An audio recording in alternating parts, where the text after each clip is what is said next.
The Walking Dead foi uma das séries mais bem-sucedidas de todos os tempos, com 11 temporadas, sendo exibida de 2010 até 2022, e com 6 spin-offs, que continuam até hoje. Essa foi a série que deixou o gênero de zumbis em alta novamente após os filmes antigos, com personagens bem construídos e tramas mirabolantes, mostrando como seria um mundo pós-apocalipse. Mas zumbis, quem não se lembra da cena em que o Rick Grimes, o personagem principal da série, encontra um zumbi que está só pela metade?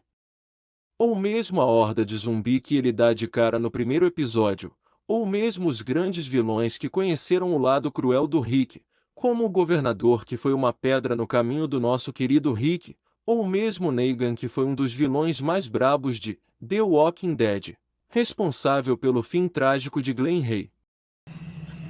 Back to it. Uma das coisas que mais marcou The Walking Dead foi esse lado frio, que o Rick Grimes tem em fazer coisas que são questionáveis, mesmo que na série não sejam, mostrando apenas um lado da sobrevivência que fala mais alto, onde o mais forte sobrevive, e atrocidades são aceitas. Será os zumbis os verdadeiros monstros, mas como o Rick se tornou esse líder? Para quem assistiu a série sabe que o Rick era alguém que evitava ao máximo eliminar pessoas, até mesmo zumbis, só em casos extremos, e, sim, há momentos que transformaram o Rick. E nesse vídeo vou te mostrar os momentos que tiveram os maiores impactos na personalidade de Rick Grimes. Mas antes, não esqueça o like e se inscreva no canal. O homem que começou a série como um policial honrado, pai de família, cheio de fé na humanidade, termina sendo visto por muitos como um líder frio, temido, sendo o próprio vilão para quem está do outro lado da história. Quando conhecemos Grimes, ele não é um guerreiro, ou mesmo um estrategista sádico, frio e companheiro. Ele era apenas um xerife de uma cidade pequena, que foi treinado para prender pessoas, não para finalizar. Isso fazia nosso protagonista evitar atirar em pessoas, e que tinha como seu melhor amigo Shane Walsh, que para Rick era como irmãos, seu parceiro. Shane também o via como um amigo, já que isso é algo visto na série. Ele tinha uma lealdade a Grimes quando era policial. Talvez fosse aqueles tipo de parceiros, um sendo um policial mais calmo, levando no diálogo já o outro mais duro, mas Shane sempre viveu na sombra de Rick, coisa que ele mesmo fala. Talvez isso gerasse alguma inveja, mas que não interferisse na vida dos amigos. Na primeira temporada, isso fica claro, ele mata zumbis, sim, mas com dor, com culpa. Ele ainda enxerga aquelas criaturas como gente doente, não como alvos. Lembra da cena da zumbi da bicicleta? Ele chora ao atirar. Aquilo não é fraqueza, é humanidade. Grimes tem 3 pilares que o movem: família, moral e esperança. Ele acredita que o mundo pode ser reconstruído com as mesmas regras de antes. Que ainda existe certo e errado, mas Rick não sabe ainda que o novo mundo não se importa com homens bons. Todo esse contexto inicial era necessário para poder entendermos a mudança que o personagem vai sofrer durante a série. A grande virada começa na segunda temporada. O grupo está viajando após sair do CDC, Centro de Controle e Prevenção de Doenças, quando o grupo para numa estrada cheia de carros abandonados, para procurar suprimentos. Uma horda aparece. O grupo se esconde embaixo dos carros. Sofia entra em pânico e corre para a floresta. Rick vai atrás dela e manda ela se esconder perto de um riacho e promete voltar para buscá-la. Quando ele volta, ela sumiu. Então começa uma busca desesperada por Sofia. Enquanto estavam procurando pela garota, Cal foi atingido por um tiro.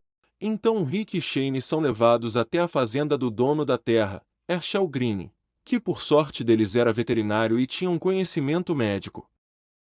Herschel consegue salvar Cal com uma cirurgia improvisada. O grupo acaba ficando hospedado na fazenda. Enquanto Cal se recupera, o grupo continua procurando Sofia nas redondezas. É nesse período que eles descobrem segredo de Herschel, um celeiro cheio de zumbis. Conflito entre Shane e Herschel aumenta, mas caras estão hospedados por um favor de Herschel. Então é nesse momento que eles descobrem quando o celeiro se abre, a menina que Rick jurou salvar, Sophie agora é um zumbi, e é o próprio Rick que precisa apertar o gatilho. Ali morre o primeiro Rick, ele. Aprende uma lição cruel: boas intenções não protegem ninguém.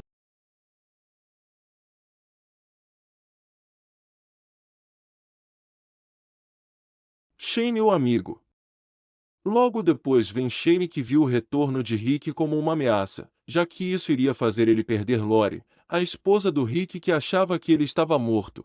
Como não só isso, Rick também aos poucos foi ganhando a confiança do grupo e se tornando o líder, passando Shane para trás, sendo novamente a sua sombra. Mas Rick ainda via Shane como seu melhor amigo. Rick, mesmo sabendo do que aconteceu entre Lori e Shane, ele ficou abalado, porque Shane era seu melhor amigo. Mas acabou entendendo. Eles pensavam que eu estava morto. Isso não é uma traição, não como as pessoas pensam. É tipo, meu melhor amigo pegou minha mulher pensando que eu estava morto. Mas, se Rick consegue seguir assim, o Shane não. Ele armou uma armadilha para Rick, o levando até um campo aberto e apontando uma arma. Mas, Rick não era burro, ele era bastante esperto e enganou Shane, e o golpeou. Como se não fosse mais humilhante para Shane ser vencido pelo cara que esteve sempre à sua frente. Ele acaba virando um zumbi, mas é eliminado por Rick, mostrando que Shane sempre foi a sua sombra. O governador, na terceira e quarta temporadas, quando o grupo já está na prisão, temos primeiro o grande vilão, o governador, que controla a cidade de Woodbury, uma cidade murada e aparentemente tranquila. O governador não é só um líder. Ele é um homem perigoso que sabe falar e enganar as pessoas, é um político, sendo sádico. O governador também tem seu próprio exército, que é uma milícia. É a primeira vez que aparece um líder vilão com uma estrutura bem montada e com ambições perigosas. Nosso protagonista ainda tenta negociar a paz com ele. Rick ainda quer acreditar em um mundo comunitário e de paz, mas o governador mostrou que existem pessoas que não podem ser convencidas. Ele não venceu Rick apenas com armas ou ataques. Ele entrou na mente dele ao destruir tudo que Rick tentava proteger. Ao matar Herschel, que era seu amigo e aconselhava.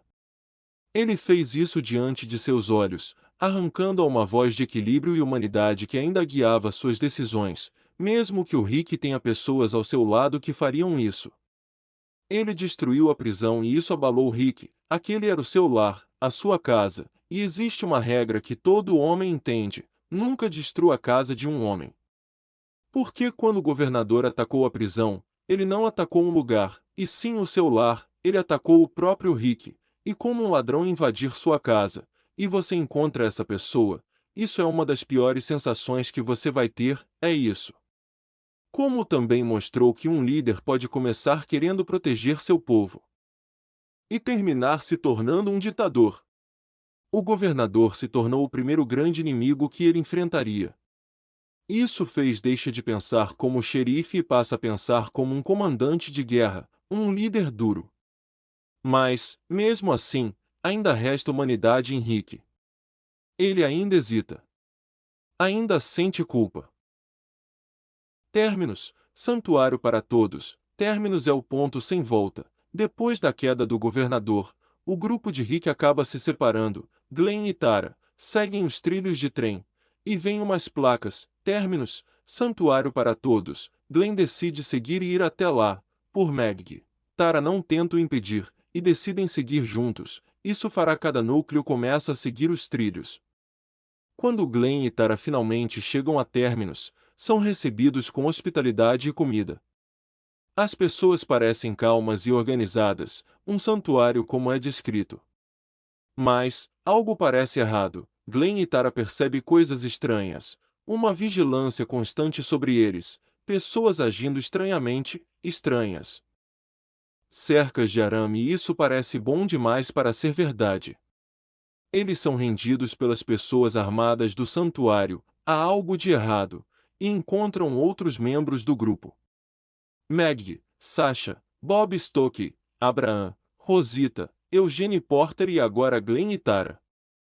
As placas na verdade são armadilhas para atrair essas pessoas para lá, mas, por que eles são atraídos, eles não sabem ainda. Mas estamos falando de um grupo de canibais. Rick, Cal e Michonne já estão seguidos os trilhos, mais diferentes de Glenn e Tara. Rick já está desconfiado. Quando chegam lá, os moradores aparecem oferecendo comida, um lugar para descansar e conversam de forma educada. Rick, esperto como é, percebe uma cilada no ar. Ao analisar o lugar e ver as cercas, a vigilância, ele dá uma desculpa de que está ali só para encontrar seus amigos. Ele evita fazer perguntas detalhadas ou se aproximar muito, mantendo distância física. A desculpa serve para não levantar desconfiança nos moradores, enquanto ele observa sinais de perigo, mas, pouco momento depois, os moradores armados aparecem de surpresa, de forma rápida e organizada. Rick ainda tenta reagir, mas não consegue evitar, e é capturado. Eles estão em desvantagem numérica. Cal e Michonne também são capturados. E são colocados no vagão. Junto com os outros prisioneiros, lá o grupo se encontra novamente. Rick não é burro, ele é um policial, é treinado para perceber padrões e coisas erradas. Então, de cara, ele já percebe o que está acontecendo, ao perceber que o santuário atrai pessoas para se alimentar. Ele começa a traçar um plano para fugir. Vamos dizer que os moradores do santuário não são tão inteligentes assim, pelo fato de deixarem armas expostas, e ele percebe que há essas armas deixadas à mostra, com movimentos rápidos, e aproveitando um descuido, Rick consegue pegar algumas de forma silenciosa, escondendo-as sob a roupa e distribui para os outros membros do grupo. O plano é simples: surpreender, neutralizar e libertar todos antes que os moradores consigam reagir. Rick dá o sinal e o grupo entra em ação.